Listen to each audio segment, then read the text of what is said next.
Hello, everyone. Welcome to the Criterion 40. We are brought to you by CreateContext.com.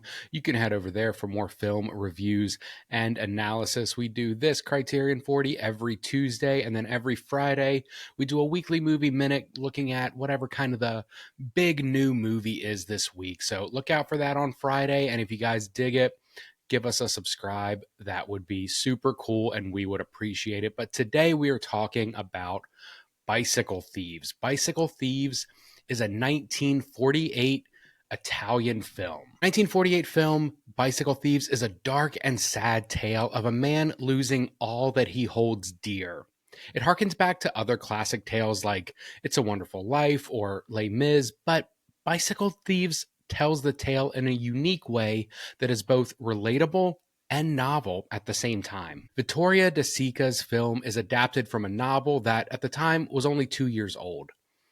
Bicycle Thieves isn't just a standard post-war story of poverty and wealth. It's a film that uses an interesting noir setting for what would many call a small inconvenience, the loss of a bicycle. But what that bicycle represents is the core of the film. The writers have created a man who has banked his entire future on one piece of equipment and then show the great lengths he's willing to go in order to get it back. The film begins with our protagonist, Antonio Ricci, seeking work to support his wife and child. He eventually gets a job painting signs, but the job requires one catch: a reliable form of transportation by way of a bicycle. Antonio and his wife sell their last remaining possessions, the sheets that are literally on their bed, in order to get Antonio's bike out of the pawn shop, an item they no doubt pawned in order to feed the family. All seems well for Antonio until his bicycle is stolen by a group of thieves. Ricci races down the streets after the thief, but the thief has an entire crew who have meticulously planned this heist. He alone is no match for their well-contrived plot and is forced to watch in defeat as his bicycle and dreams of a better life ride off into the crowdy, busy Rome street. The framing device is interesting here, and admittedly, there are some themes that are a bit lost on me. Be it either the time period or just that it's a foreign film, there are certain aspects of the film that honestly didn't totally resonate with me, or at least resonate with me the way the filmmakers intended. I'm aware that bicycles were a common form of transportation in the 40s, but I don't know enough about 1940s Rome to fully grasp the impact of losing a bicycle. What I do know is what the film tells me. It's that for Antonio, losing a bicycle is losing everything. He cannot continue on with his job, he cannot provide for his family, and there is no other work available. He had this one shot, and it was all riding on this one bicycle.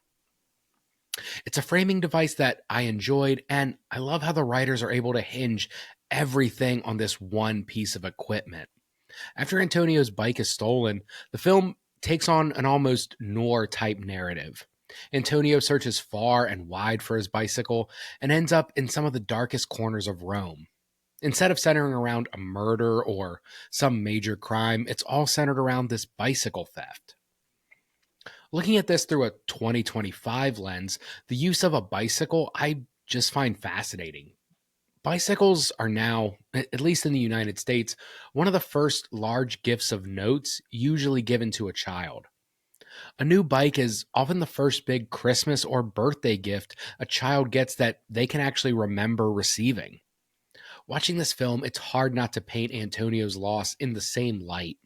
The stakes for him are obviously much higher, but this symbolism of a child's toy being stolen and the result being the loss of everything, it's hard to ignore. As a man, Antonio's bicycle is everything. It's his livelihood and the opportunity to make a better life for him and for his family. As a kid, a bike is probably their most prized possession, something that allows them a certain freedom they've never had before. The ability to leave and go farther away from the house than they ever could on foot. For that to be taken from a child is devastating.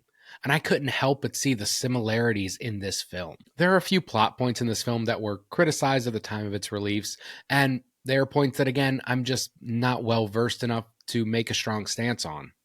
At one point, Antonio finds the thief, and the thief retreats into a brothel. When Antonio threatens to call the police on the young thief, the entire town, the whole neighborhood, comes to that thief's aid. They offer him an alibi and they gang up on Antonio, our film's hero. While this may have been considered inflammatory at the time for the way the film represented Italian family dynamics, I just read it as another major hurdle that Antonio couldn't surmount. There are times in life when, no matter how good or noble your intentions are, even if you are the one wronged, there is just no way you can win. Antonio finds himself in this exact situation throughout the film.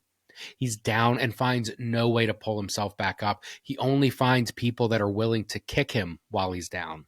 The film ends with Antonio attempting to retrieve his life through the same means in which he lost it. He steals someone else's bicycle. It's the only logical next move for Antonio to commit after realizing that there will be no justice for the crime committed against him. Unfortunately, Antonio is a crummy thief, and he's quickly caught. But rather than take him to the authorities, the mob who chased him down let him go. Antonio, defeated, takes his son by the hand, and they go home. And that's how the film ends. It's a sad and disappointing ending, but one that says a lot. There is no happy ending in Bicycle Thieves. Our hero ends the film worse off than when he started, and even turning to a life of crime can't get him out of this situation. I read this ending as the final gut punch to Antonio. Sometimes bad things happen to good people, and there just isn't anything they can do about it. I had a bike stolen once, and it's a very frustrating situation. Obviously, the stakes weren't as dire as Antonio. I am just a bicycle enthusiast. I ride a lot of bikes, but still, you realize pretty quickly when you're in that situation that there is little to nothing you can do.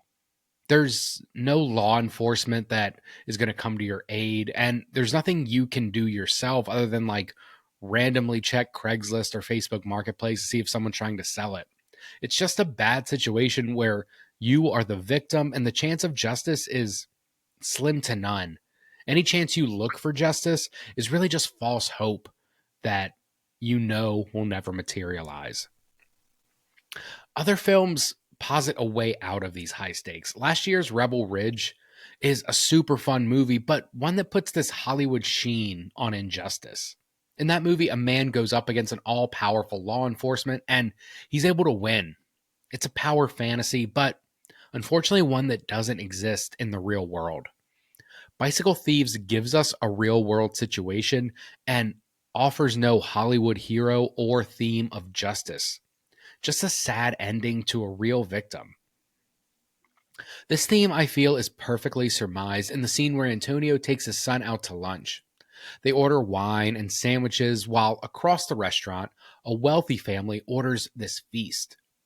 Antonio knows this meal is a treat and not something they should be indulging themselves in. His son keeps looking at another young boy at the adjacent table, but his father tells him, "We'll never be like that. No matter how hard we work, no matter how much good we do, we'll never have a seat at that table." What the director is saying here is that for some, life just comes easier. Sure, we may all theoretically have the same opportunities as everyone else, but we all start on very different rungs of the same ladder. Some start so much higher than us, and others start at the bottom. And even when some can manage to climb up off of that bottom rung, it can be taken from you with no way of getting it back. The complex nature of poverty and social status, it's way too grand for a 1948 film to create a solution for. It's certainly more than I can create a solution for. But what this film does is it boils down this giant complex issue to a digestible allegory: a stolen bicycle. Thank you guys so much for watching Criterion 40. Again, we're brought to you by CreateContext.com, and we'll have a new weekly movie minute up this Friday on Companion. What a great flick, and I'm excited to talk about it. I'll see you guys then.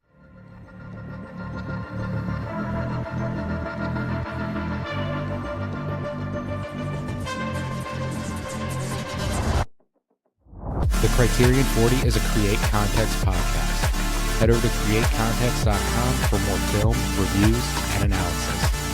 Our theme song is Hindsight by Shiloh, provided by the Riot Games Creator Safe playlist. We drop new episodes every Tuesday at 8 a.m.